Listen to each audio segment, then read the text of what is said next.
നമസ്കാരം. തദ്ദേശ സ്വയംഭരണ സ്ഥാപനങ്ങളിലേക്ക് നടക്കുന്ന ഇലക്ഷനുമായി ബന്ധപ്പെട്ട് നോമിനേഷൻ ഡെപ്പോസിറ്റ് അടയ്ക്കുന്നതിനായി കെ-സ്മാർട്ടിൽ ഓപ്ഷൻ ലഭ്യമാക്കിയിട്ടുണ്ട്. സിറ്റിസൺ ലോഗിനിൽ ഇ-ഫയലിംഗായി തുക അടവാക്കാവുന്നതാണ്. സിറ്റിസൺ ലോഗിനിലെ ന്യൂ ആപ്ലിക്കേഷൻ എടുക്കുമ്പോൾ ഇലക്ഷൻ ഡെപ്പോസിറ്റ് എന്നതിൽ ഇലക്ഷൻ മാനേജ്മെന്റ് എന്നൊരു കാർഡ് ലഭ്യമാക്കിയിട്ടുണ്ട്. അതിൽ ക്ലിക്ക് ചെയ്താൽ നോമിനേഷൻ ഡെപ്പോസിറ്റ് ഫോർ ഇലക്ഷൻ എന്ന സർവീസ് ലഭ്യമാകും. ന്യൂ ആപ്ലിക്കേഷനിൽ സെർച്ച് ഓപ്ഷനിൽ ഈ സർവീസിന്റെ പേര് കൊടുത്ത് സെർച്ച് ചെയ്തും ഇതിലേക്ക് പോകാവുന്നതാണ്.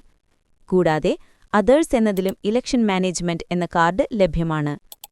ക്ലിക്ക് ചെയ്ത് കിട്ടുന്ന സ്ക്രീനിൽ ഏത് തദ്ദേശ ഭരണ സ്ഥാപനത്തിലേക്കാണ് ഫീസ് അടവാക്കുന്നത് എന്നതാണ് ആദ്യം സെലക്ട് ചെയ്യേണ്ടത്. തുടർന്ന് ഫീസ് അടയ്ക്കുന്ന സ്ഥാനാർത്ഥിയുടെ മേൽവിലാസ വിവരങ്ങൾ രേഖപ്പെടുത്തണം. കെ-സ്മാർട്ടിലെ സ്വന്തം ലോഗിനിൽ നിന്നാണ് അപേക്ഷിക്കുന്നത് എങ്കിൽ പ്രൊഫൈലിലുള്ള വിവരങ്ങൾ തനിയെ വരുന്നതാണ്. മറ്റൊരാൾക്കു വേണ്ടിയാണ് അപേക്ഷിക്കുന്നത് എങ്കിൽ അപ്ലൈ ഫോർ അതേഴ്സ് സെലക്ട് ചെയ്ത് വിവരങ്ങൾ ചേർക്കേണ്ടതാണ്.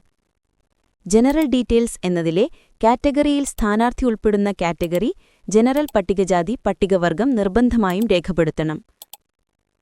മെത്തേഡ് ഫോർ റീഫണ്ട് എന്നതിൽ ഇലക്ഷനു ശേഷം റീഫണ്ട് സാഹചര്യം വരുകയാണെങ്കിൽ ആ സമയത്ത് റീഫണ്ട് നൽകുന്നതിനായുള്ള ബാങ്ക് അക്കൗണ്ട് വിവരങ്ങൾ സമർപ്പിക്കാവുന്നതാണ്. ഇത് മാൻഡേറ്ററിയായി നൽകേണ്ടതില്ല. തുടർന്ന് പേ നൗ ബട്ടൺ ക്ലിക്ക് ചെയ്താൽ ഫീസ് അടവാക്കാവുന്നതാണ്. ഓൺലൈൻ പേയ്മെന്റ് വിജയകരമായി പൂർത്തിയാകുമ്പോൾ റസീത്ത് വരികയും അവിടെ നിന്നും പ്രിന്റൌട്ട് എടുക്കുന്നതിനും ഡൗൺലോഡ് ചെയ്യുന്നതിനും സാധിക്കുന്നതുമാണ്. അതിനുശേഷം സബ്മിറ്റ് ബട്ടൺ ക്ലിക്ക് ചെയ്താൽ ഇലക്ഷൻ ഡെപ്പോസിറ്റ് റെമിറ്റഡ് സക്സസ്ഫുള്ളി എന്ന അക്നോളജ്മെന്റ് വരുന്നതോടുകൂടി പ്രോസസ് പൂർത്തിയാവുന്നതാണ്. ഓൺലൈൻ പേയ്മെന്റ് വിജയകരമായി പൂർത്തിയാകുമ്പോൾ വരുന്ന റെസീറ്റ് സ്ക്രീനിൽ നിന്നും രസീത്തിന്റെ പ്രിന്റൌട്ട് എടുക്കേണ്ടതാണ്. പ്രോസസ് പൂർത്തിയായ ശേഷം സബ്മിറ്റ് ചെയ്യുമ്പോൾ സബ്മിറ്റായി എന്ന മെസ്സേജ് മാത്രമേ കാണിക്കുകയുള്ളൂ.